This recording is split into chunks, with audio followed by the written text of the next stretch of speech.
Hey, what's going on, everyone? Obscure Edge here. I know it's been a while.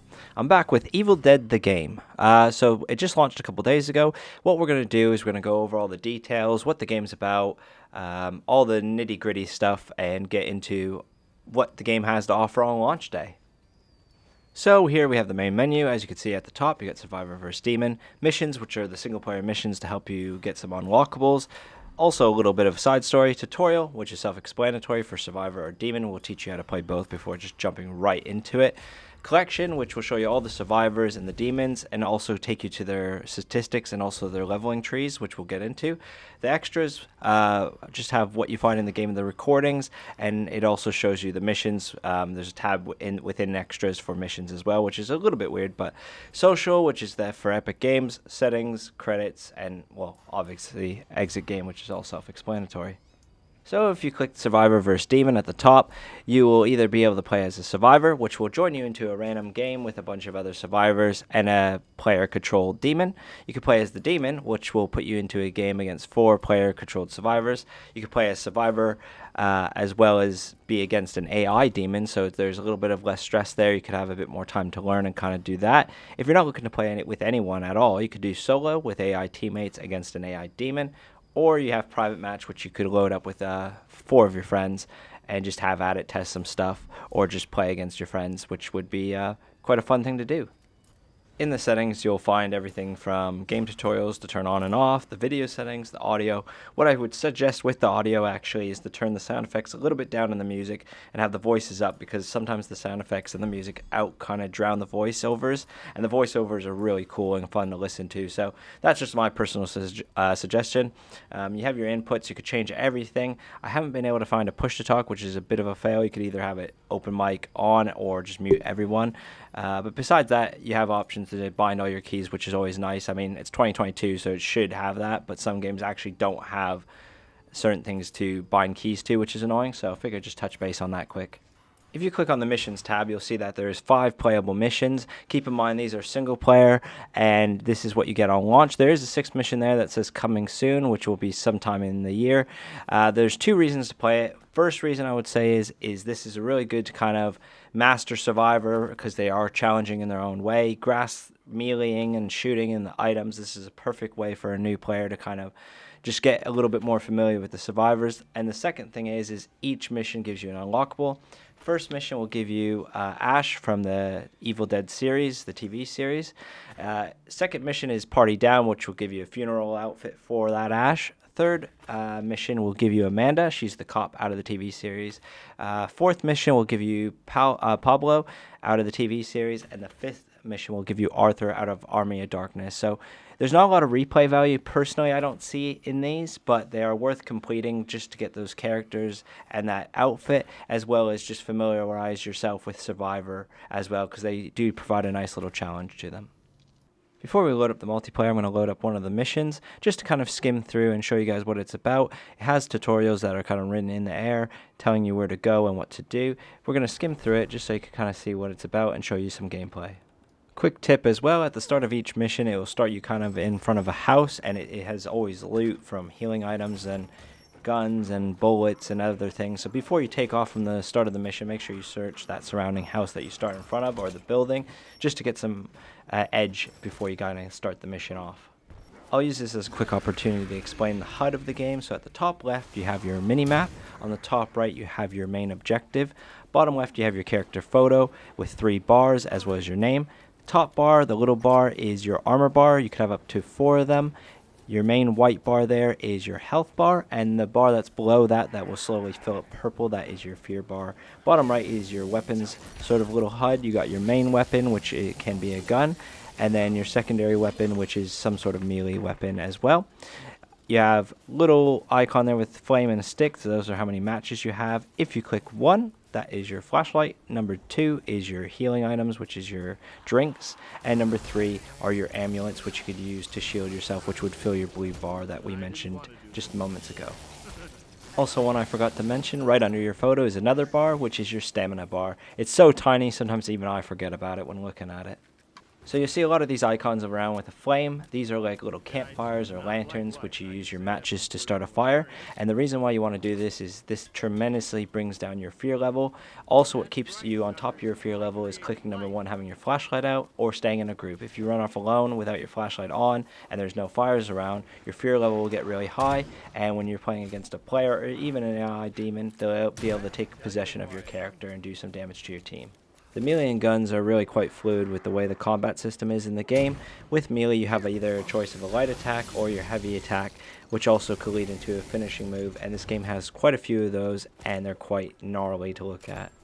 Your objective, once close to it, will shine up red, whether it's an exclamation mark or the icon of what you're looking for, in this case Linda's necklace. Once you collect that, it will start the next part of your objective.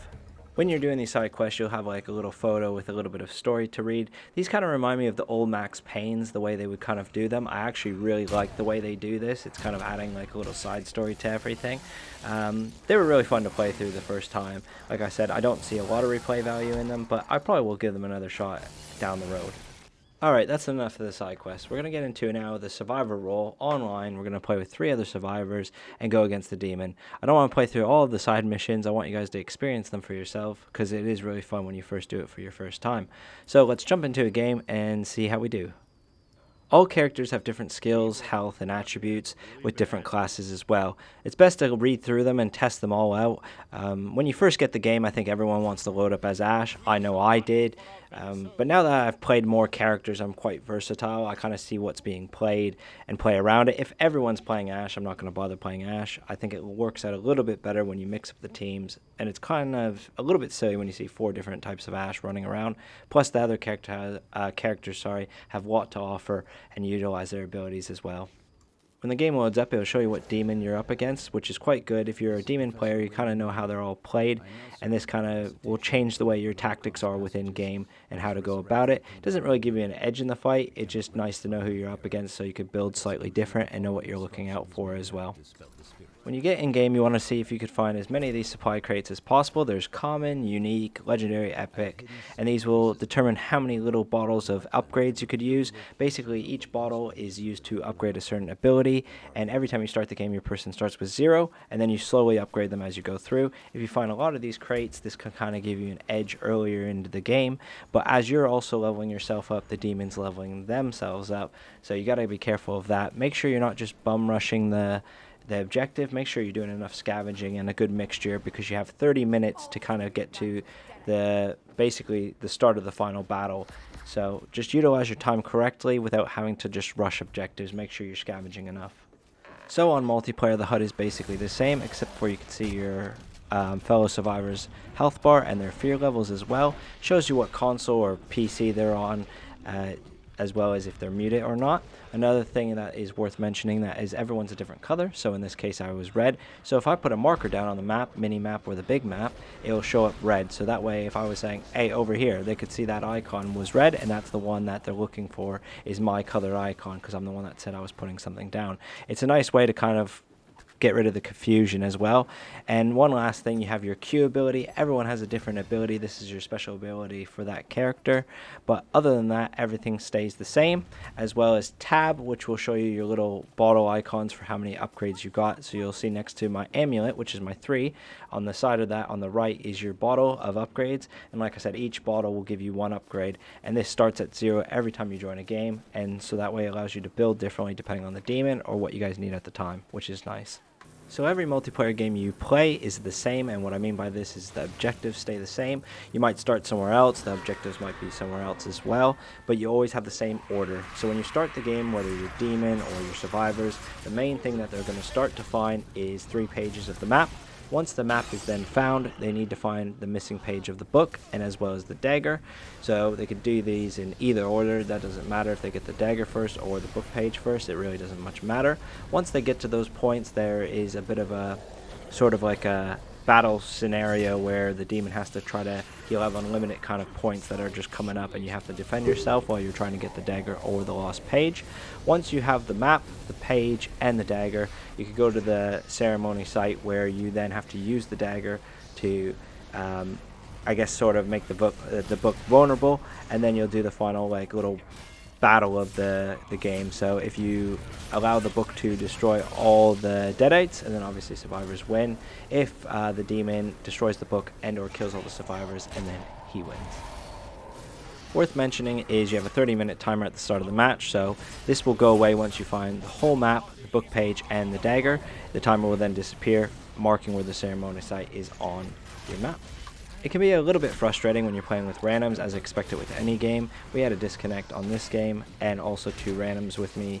It was just a lack of communication, not planning anything, which makes it a little bit tough to win, especially at the final ceremony site. It takes the whole team to kind of really work together to bring down the demon as well as the book to grant you victory. In this case, I was unsuccessful. I was the last one up, and we didn't win. He ended up killing us and winning the game. It was a good turnaround for him. Still, we had a good game even with the disconnect. But anyway, that's how it goes. Let's get into the demon gameplay now. So unlike the survivors where you have 13 survivors to choose from, currently we only have 3 different types of demons to play as, which come with 3 demons. So when you think about it, it's actually you get 9 demons, but to kind of rotate between in a sense, obviously. But if you pick Necromancers, then you have to play the Skeletons. If you play Henrietta, you have to play like the hillbilly big boys and stuff like that. So you do have like 9 different demons to kind of choose between, but you have to kind of choose your main path and the way you're going to be building them and stuff like that. So when you're in game, you technically can only rotate between the 3. At the start of your demon game, basically you just want to get all sort of blood points right when you can, and you want to rotate the whole map trying to find where they're located.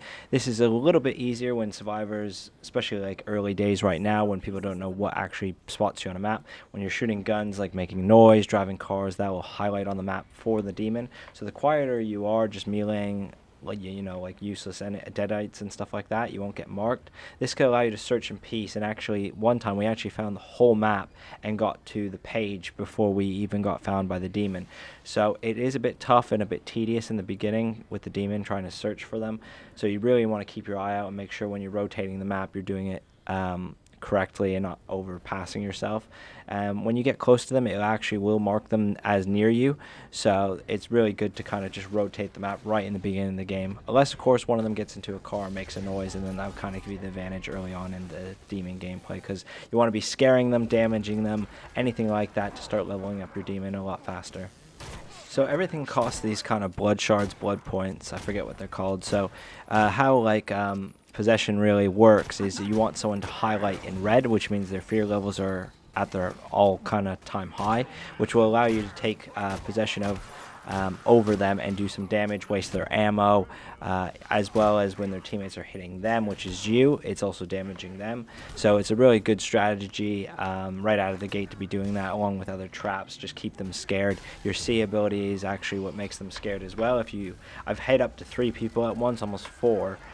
With that, so you can put all their fear levels really high, which will also help you level up your demon as well. So it's always good to kind of, especially as soon as you find them, put some traps down, start scaring them, and then take one of their characters over. This will help you level up a little bit quicker as well. The main objective for the demon is pretty much kill all 4 of the survivors. That is what you want to do to complete it. If it gets really bad and they get to the end, and then you really need to make sure you destroy the book at the end to guarantee yourself a victory. Those are your 2 ways of basically winning. So mainly just try to kill them. That is going to be your main objective, is just to kill them and win that way. If it gets to the end and they're playing very like on the outskirts and trying to stay away, and then maybe get in there with your boss and just try to destroy the book while they're obviously busy with some AI. Every demon's played differently, so your strategy is going to be unique, and you're going to constantly be developing yourself, and as well as leveling up your main demon. I'm not saying just with in-game, but you want to get through to the perks and stuff like that. So as you play as that demon, you'll level them up, but you'll also get your base level points at the end of each game, which you could also use to level up certain characters and or demons, so that way you can get their perks a little bit earlier on. There's tons of perks to choose from, so your building is just the way you want to build, essentially. Messing with the survivors is a lot of fun, because you're basically, if they can't get the page and the dagger before the time runs out, you also get another victory. So it's really fun to screw around with them. I actually almost beat these guys just based on the time. I end up winning by the end anyway, as you'll see, but I almost had them just on time because I was messing around with them, and it took them a while to find everything they needed as well. I will say their launch day was quite a success. Crossplay was working really well. The servers held up with minimal lag as well. Some hit detection issues, which I would say come down to lag. Performance was pretty spot on, optimized pretty well. A couple little like kind of micro stutters, which will eventually just phase out as they optimize more and more. It's quite an optimized game already, which is always nice. It's fun. It's fun for a 30-pound game. You know, as long as you're like, you know, like the idea of replaying the same thing, kind of like, you know, Dead by Daylight, the whole objective stays the same. You do the generators get out, or you get out in the hatch. The objective currently isn't changing. It's literally, they have a formula, you just follow it every game, but obviously every game is different because you got different characters, tons to level up, playing against different demons who might teach you a couple of things like that.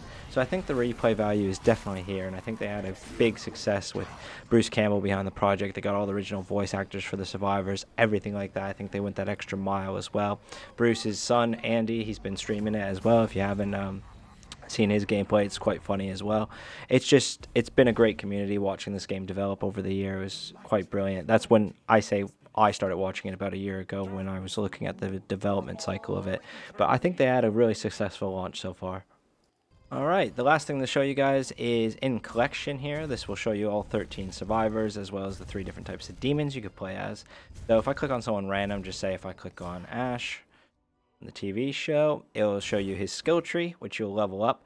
As you level up Ash's base level, though, at the bottom you'll see is he'll start with these first 2. Everyone starts with their first 2, which is just their extra little bits about them. So for instance, this is his active skill that generates an explosion, damaging enemies balance bar, which I almost couldn't see because his chainsaw is in the way.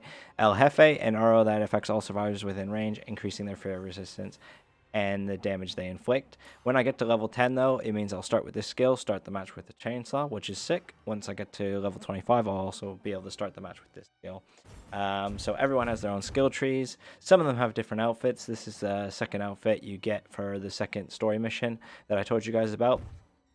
But yeah, these are the skill trees. Obviously, it's just basically self-explanatory. You could go through them all, read them all.